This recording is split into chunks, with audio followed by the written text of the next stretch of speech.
तो दोस्तों एक बार फिर से स्वागत है आपका हमारे चैनल में, जहां हम एक्सप्लेन करने वाले हैं सलार मूवी को। तो वीडियो को शुरू करते हैं, और अगर वीडियो अच्छा लगे तो वीडियो को लाइक जरूर कीजिएगा, और इसी तरह की वीडियोस पाने के लिए आप हमारे चैनल को सब्सक्राइब भी कीजिएगा, ताकि आपको इसी तरह के लेटेस्ट और फ्रेश कंटेंट मिलते रहे। तो फिल्म की कहानी शुरू होती है खानसार से, जहाँ पर कि हम दो बेस्ट फ्रेंड देवा और वर्धा को देख पाते हैं। और वर्धा जो है वो खानसार के राजा का बेटा है, लेकिन फिलहाल तो वर्धा के स्टेप भाई ने वर्धा की नथुनी ले ली है, जिस वजह से देवा को गुस्सा आ जाता है और अब वो कुछ भी कर सकता है। तो जब वो उसके स्टेप भाई से वर्धा की नथुनी लेने के लिए जाते हैं, तो उसका स्टेप भाई उसके पहलवान से लड़ने के लिए कहता है, और अगर वो उसे हरा देता है तो वो उसकी नथुनी वापस कर देगा। तो देवा ये चैलेंज एक्सेप्ट कर लेता है, लेकिन सामने वाला पहलवान बहुत ही तगड़ा था। इसके बावजूद देवा उससे उलझ पड़ता है। हालांकि वो पहलवान उसे मारने का नहीं सोच रहा था, लेकिन देवा के हद कर जाने पर वो पहलवान देवा को मारने के लिए आगे बढ़ने लगता है, लेकिन पीछे ही बिजली के नंगे तार थे। तब देवा कुछ ना सोचते हुए उन बिजली के तारों को पकड़ने के साथ साथ उस पहलवान को भी पकड़ लेता है। तब दोनों को ही जोर का करंट लगता है,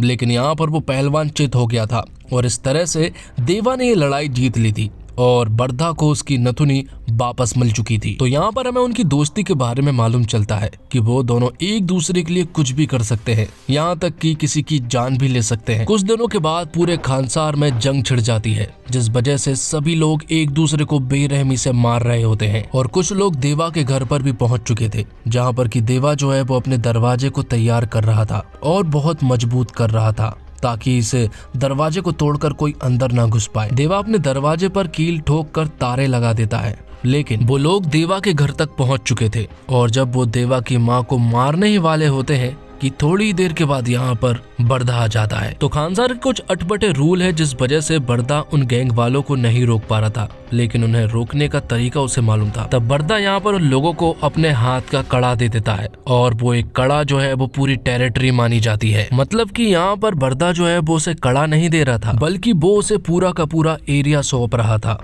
खानसार में ऐसे बहुत सारे एरिया हैं और बहुत सारे राजा हैं जिनके पास ऐसे कड़े हैं। तो कड़े को देने के बाद वर्धा से उसकी टेरिटरी छिन जाती है। अब खतरा देवा और उसकी माँ को था, इसलिए देवा की माँ यहाँ से जाने को कहती है, और कभी भी यहाँ पर वापस लौटने को ना कहती है। लेकिन तभी देवा जो है वो वर्धा के पास जाता है और कसम खाता है कि वो यहाँ पर कभी भी लौट कर नहीं आएगा, लेकिन जब भी वर्धा को जरूरत पड़ेगी और जब भी वो बुलाएगा तो वो यहाँ पर जरूर आएगा। अब सीन प्रेजेंट में आ जाता है 2017 में, जहाँ पर कि हम आद्या नाम की लड़की को इंडिया आता हुआ देख पाते हैं, जो कि विदेश में रहती है। लेकिन बहुत सारे ऐसे लोग थे जो कि आद्या को किडनैप करना चाहते थे, जिनमें खानसार की एक बहुत ही पावरफुल राधा नाम की औरत शामिल है। वो ऐसा क्यों करना चाहते थे ये हमें बाद में मालूम चलेगा, लेकिन यहाँ पर आद्या के पिता को भी बहुत अच्छे से मालूम है कि वो उसे किडनैप जरूर करेंगे। इसलिए आद्या के पिता यहाँ पर बिलाल नाम के आदमी से मदद लेता है, और खानसार के लोगों से किडनैप करने से पहले ही बिलाल जो है वो आद्या को किडनैप करके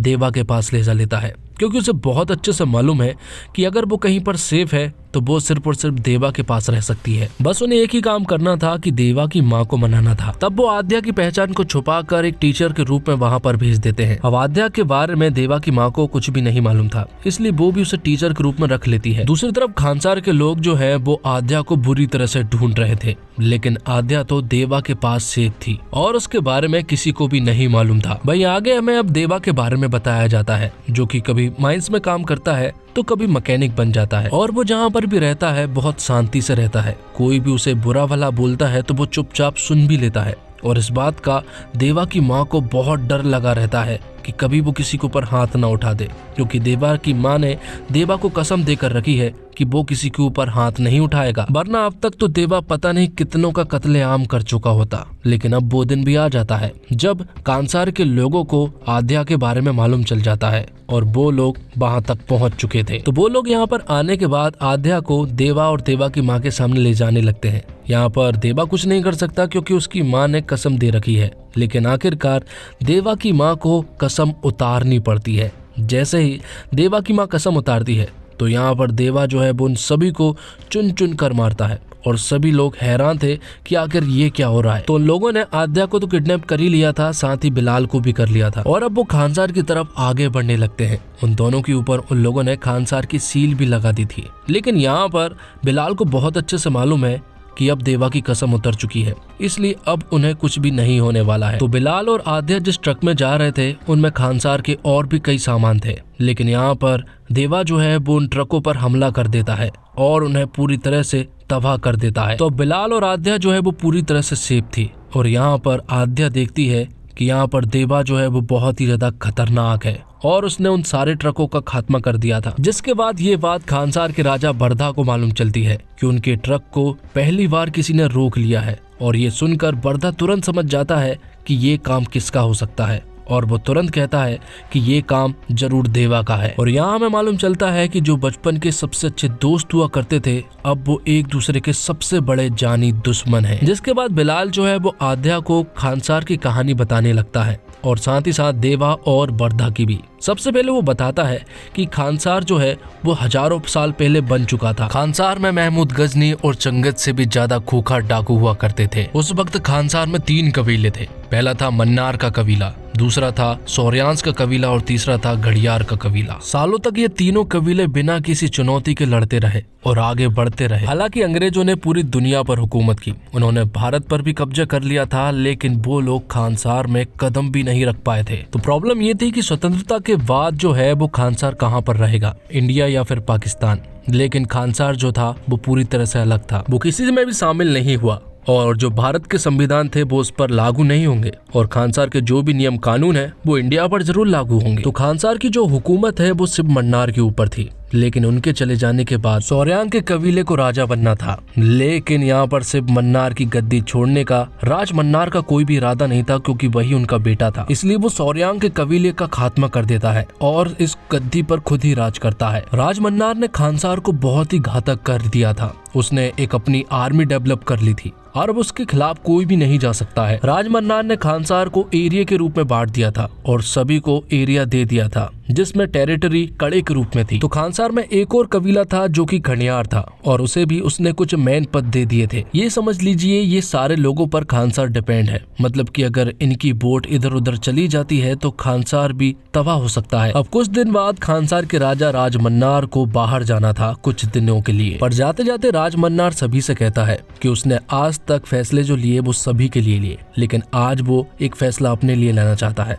और वो एक गद्दी जो है वो अपने बेटे को देना चाहता है। राज मन्नार जो है वो बरधा से बचपन से नफरत करते आ रहे हैं, क्योंकि बरधा ने अपनी टेरिटरी किसी और को दे दी थी, जिस वजह से उसने अपना जीवन जो है वो बहुत ही साधारण तरीके से जिया है। लेकिन अब वो जाते जाते ये करना चाहते हैं कि वो एक सीट जो है वो अपने बेटे बरधा को दे दे। और राज मन्नार जहाँ भी जा रहे हैं वहाँ से वापस आने के बाद वो बरधा को राजा के रूप में देखना चाहते हैं। तो राज मन्नार यहाँ पर रंगा का पद ले लेता है और वो पद जो है वो बरधा को दे देता है, जो कि सरासर गलत तो था, लेकिन यहाँ पर रंगा भी खुशी खुशी दे देता है। जिसके बाद राज मन्नार खानसार से चले जाते हैं। तो राज मन्नार के जाने के बाद बहुत सारे ऐसे लोगों के अंदर लालच आ जाता है और वो उस गद्दी को पाने के लिए कुछ भी कर सकते हैं। और बहुत दिमाग लगाने के बाद यहाँ पर रुद्रा डिसाइड करता है कि राज मन्नार के वापस आने के बाद वो बरधा को राजा बनाएंगे। इससे अच्छा ये है कि हम उनके आने से पहले बरधा को ही मार डालें। जिसके बाद वो तुरंत ही रातों रात बरधा के ऊपर अटैक कर देते हैं। उसकी कोई पावरफुल आर्मी नहीं है, वो तो एक साधारण जीवन जिया करता था। तो यहाँ पर बरधा जो है वो घुटनों पर आ जाता है और रुद्रा जो है वो यहाँ पर बरधा को जब मारने ही वाला होता है कि तभी वो बीच में रुक जाता है। रुद्रा जो है वो यहाँ पर नियमबंद के कारण रुक गया था, वरना अब तक वो बरधा को मार चुका होता। तो अब खानसार में ही बहुत सारे ऐसे कपटी भेड़िया हैं जो कि इस गद्दी को पाना चाहते हैं, लेकिन यहाँ पर बरधा भी बच गया था। तो राधा यहाँ पर वायलेंस रोकने के लिए सभी सरदारों के बीच जो लड़ाई हो रही है, इसलिए वो पूरे खानसार में सीज फायर ऐलान कर देती है। लेकिन सरदार तो रुद्रा भी था, इसलिए वो पूरे खानसार में सीज फायर को हटाने के लिए वोटिंग का प्रस्ताव रखता है। और ये वोटिंग जो है वो अगले ही हफ्ते होने वाली थी और जहाँ तक यही है कि ये वोटिंग जो है वो रुद्रा के पक्ष में ही जाएगी और सीज फायर हट जाएगी। उसके बाद पूरा खानसार तबाह हो जाएगा और उन तीनों सरदारों की गैंग में जो भी बचेगा वही खानसार का राजा होगा। तो अब सारे सरदार मिलकर अपनी अपनी आर्मी को बुलाने में लग जाते हैं, क्योंकि जैसे ही सीज फायर हटेगा वो सब कुछ तबाह कर देंगे। तो कोई यहाँ पर सोवियत की आर्मी बुला रहा था, तो कोई रशियन आर्मी बुला रहा था, कोई कबीले की मदद ले रहा था, तो कोई बहुत ही ज्यादा खतरनाक सोल्जर की मदद ले रहा था। ऐसे करते करते लोगों ने अपनी आर्मी को तैयार कर लिया था, जिनमें 500, 700, 1000 लोग शामिल थे। लेकिन बर्दा के पास कुछ भी नहीं था। वो तो आज तक नॉर्मल जिंदगी जीता आ रहा है। उसके पास अभी हाल ही में पद आया था, एकदम से उसके पास इतनी ज्यादा पावरफुल आर्मी वो कैसे तैयार कर सकता है। लेकिन उसे दिमाग में सिर्फ एक ही नाम सूझ रहा था और वो ये भी नहीं चाह रहा था कि वो उसके पास जाए। लेकिन आखिरकार यहाँ पर बर्दा जो है वो उसके पास चला जाता है और उसका नाम देवा होता है। वो यहाँ पर देवा के पास जाता है और उससे कहता है कि मुझे तुम्हारी मदद चाहिए। और जैसा कि देवा ने उससे वादा किया था कि जब भी उसे मदद की जरूरत पड़ेगी वो उसके साथ जरूर आएगा, इसलिए वो मान जाता है। लेकिन जाते जाते वो उसकी माँ से भी परमिशन लेते हुए जाता है, क्योंकि उसकी माँ की परमिशन भी बहुत जरूरी है। तो यहाँ पर उसकी माँ भी परमिशन दे देती है और परमिशन देने के बाद तो देवा जो है वो बर्दा के साथ तुरंत ही निकल जाता है। तो अब दोनों ही खानसार के दरवाजे पर पहुंच जाते हैं, जहाँ पर की एंट्री होने वाली थी। बहुत बड़ा रजिस्टर था, सभी लोग हजारों लोग की एंट्री करवा रहे थे। लेकिन यहाँ पर बर्दा जो है वो यहाँ पर सिर्फ और सिर्फ एक ही आदमी की एंट्री करवाता है और वो कोई और नहीं बल्कि देवा था। तो देवा के यहाँ पर आने के बाद बर्दा जो है वो देवा को बहुत ही संभाल कर रखने लगता है। सभी लोग उसे अंडर एस्टिमेट कर रहे थे। सभी को ऐसा लग रहा था कि ये एक आदमी क्या कर सकता है, वो तो ये जंग बहुत ही आसानी से हार जाएंगे। लेकिन बर्दा यहाँ पर सभी को इग्नोर करता जा रहा था, क्योंकि उसे मालूम है कि वो क्या कर सकता है। सभी लोग कमेंट करते हैं कि भाई इसे तो गन भी पकड़नी नहीं आती है, इसके हाथ में कोई पाना दो, क्योंकि ये तो मैकेनिक है। तो बर्दा यहाँ पर देवा को हमेशा साथ रखता है। उसे मालूम है कि अगर यहाँ के वायलेंस में देवा फंस गया तो वो सभी को मार डालेगा और सीज फायर अभी से हट जाएगी। तो खानसार में बहुत सारे पावरफुल लोग थे, उनके पास बहुत सारी गैंग थी, इसलिए वो देवा और उसके लोगों को परेशान कर रहे थे। लेकिन बर्दा जो है वो देवा को कंट्रोल करने के लिए कहता है और उसे हर बार रोकता है। लेकिन ऐसा कब तक होगा बर्दा को भी नहीं मालूम है। जैसे ही अगर उसे मौका मिला तो देवा उन सभी को मार डालेगा। लेकिन ऐसा रोज हो रहा था। बर्दा और उसके लोगों को गुलामी की तरह यहाँ पर रहना पड़ रहा था। लेकिन बर्दा यहाँ पर अभी कुछ कर भी नहीं सकता है, क्योंकि वो सही समय का इंतजार कर रहा है। क्योंकि जब हद होगी तो वो देवा से कह देगा, और अगर उसने देवा से कह दिया तो ये मान लीजिए कि देवा जो है वो उन सभी को मार डालेगा। इसलिए बर्दा जो है वो अभी तक कंट्रोल कर रहा है और देवा भी कहीं ना कहीं अंदर से गुस्से में लाल पीला हो रहा है। लेकिन अब हद हो चुकी थी, और वो हद ये थी कि एक बहुत बड़ा सरदार का बेटा जो है वो एक बच्ची को अपने साथ ले जाने लगता है। वो उसके साथ रेप करने वाला था, जो कि यहाँ पर देवा नहीं देख पाता है, क्योंकि उसे हर औरत के अंदर अपनी माँ दिखती है और वो किसी के ऊपर भी जुल्म करता हुआ नहीं देख सकता। तब यहाँ पर देवा सभी के साथ साथ उस सरदार के बेटे को भी मार डालता है। लेकिन अब क्योंकि वो सरदार का बेटा था, इसलिए यहाँ पर देवा और बर्दा को सामने पेश किया जाता है। और अब सभी को मालूम है कि सरदार जो है वो देवा या फिर बर्दा में से एक को मार देगा। देवा कहता है कि मुझे मारा जाए, लेकिन जब वो बर्दा की तरफ बढ़ता है तो यहाँ पर देवा जो है वो उसे जान से मार देता है, जिस वजह से उन दोनों को जेल में डाल दिया जाता है।